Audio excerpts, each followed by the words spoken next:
Baik.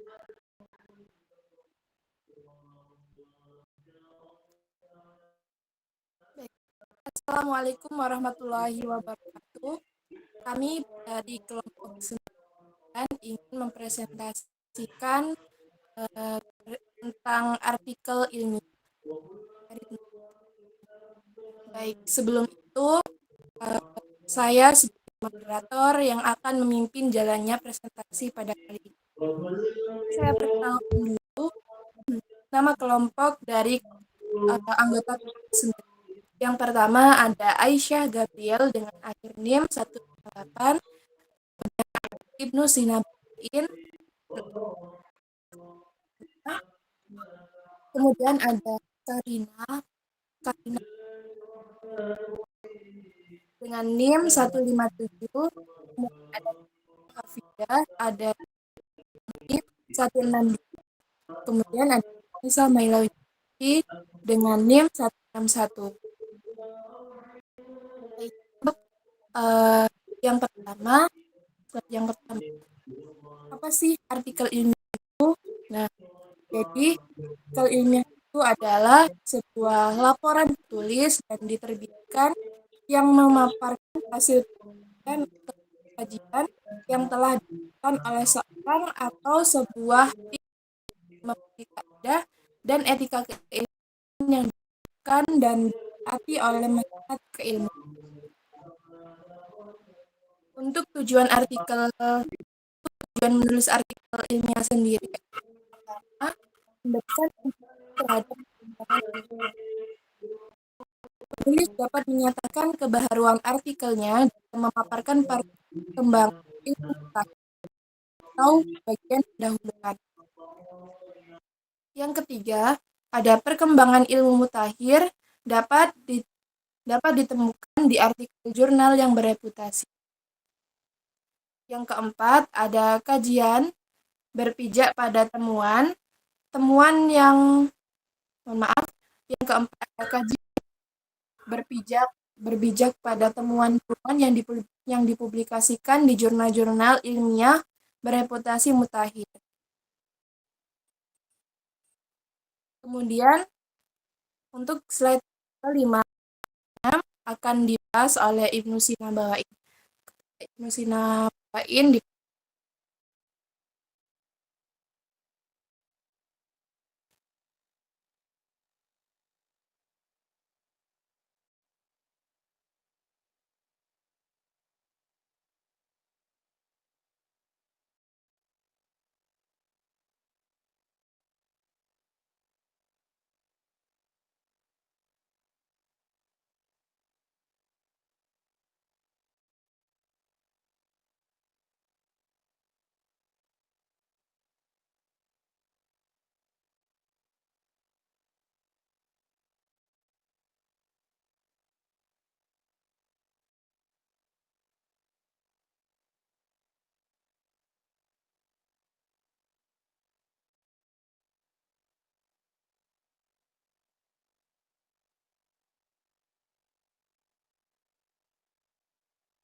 Baik.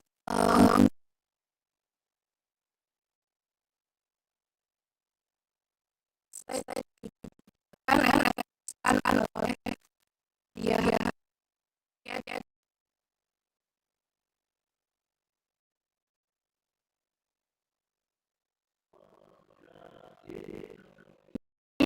judul artikel yang mencantumkan kata seperti studi kasus, kelalahan atau kajian saintifik.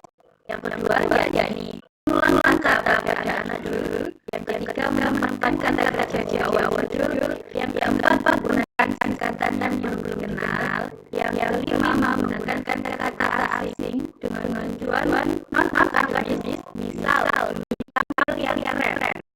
Yang keenam lebih dari 12 kata. Oke, selanjutnya identitas penulis. yang sangat penting sekali ya, yang menulis tanpa gelar, yang kedua asal membaca menulis, yang ketiga alat korespondensi atau email menulis.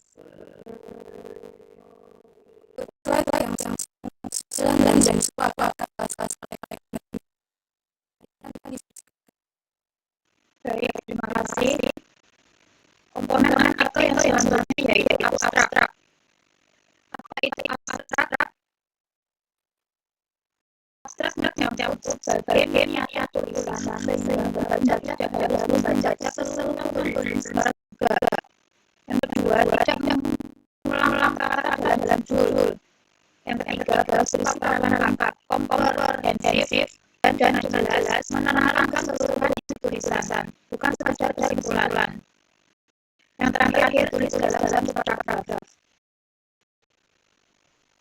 Komponen yang selanjutnya yaitu kata-kata kunci. Kata-kata kunci yang mencakup yang pertama hanya satu baris berisi 4 sampai 10 kata. Yang kedua, kata-kata yang bersifat konseptual. Yang ketiga, yang paling sering diulang dijadikan tumpuan ornamentasi atau strategis. Yang terakhir dapat berupa istilah ilmuwan, nama orang, dan nama tempat.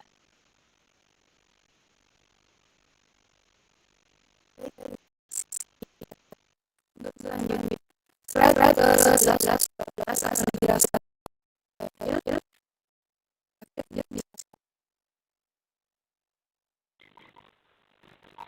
Selanjutnya kita masuk ke bagian pendahuluan.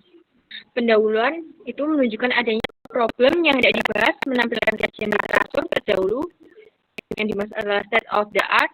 Yang kedua, menjelaskan konteks kemutahiran tulisan dengan cara penerbitan artikel yang terakhir yang digunakan sebagai titik tolak tulisan. Yang ketiga, menjelaskan metode. Yang keempat, menjelaskan adanya kebaharuan atau novelty.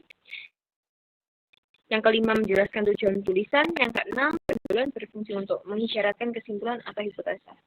Slide selanjutnya, kita penyajian data.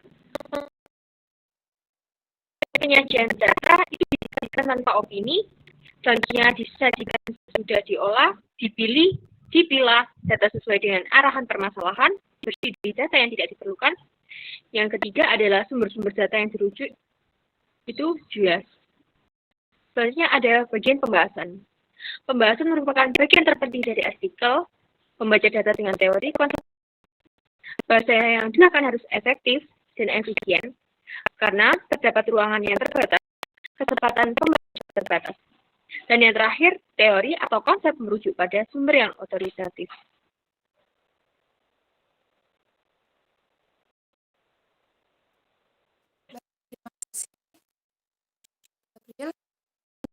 Selanjutnya,